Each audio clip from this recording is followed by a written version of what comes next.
بسم اللہ الرحمن الرحیم۔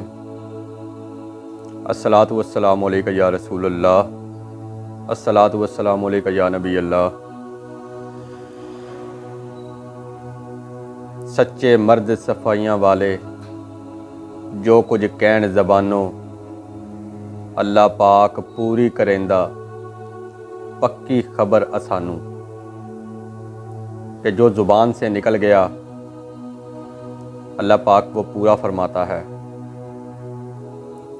جس کے لیے دعا فرما دی، کسی کے لیے بیٹے کی دعا کر دی تو اللہ نے بیٹا عطا کر دیا، کسی کے لیے کچھ دعا کر دی تو اللہ پاک نے قبول کر لی۔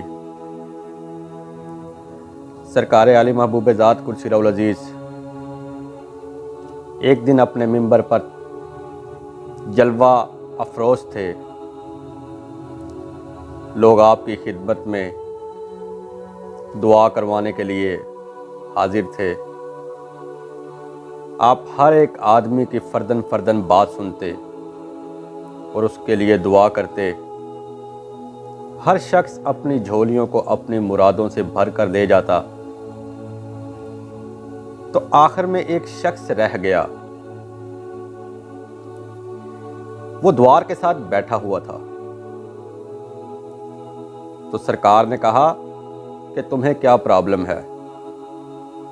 تو اس نے کہا حضور میرے 32 کے 32 دانتوں میں ریشہ پڑ گیا ہے اور میرے منہ سے بہت بدبو آتی ہے، مہربانی کیجیے۔ تو سرکار کے جو دعا کرنے کا انداز تھا، آپ نے کہا اے بار الہ، اے غریب نواز، اسے معاف فرما دے، اور دعا کی اور اسے کہا کہ اپنے دانتوں پر ہاتھ پھیر، اور پھر کہا کہ اب دیکھو اب اس میں سے بدبو تو نہیں آ رہی۔ تو اس نے ایسا ہی کیا۔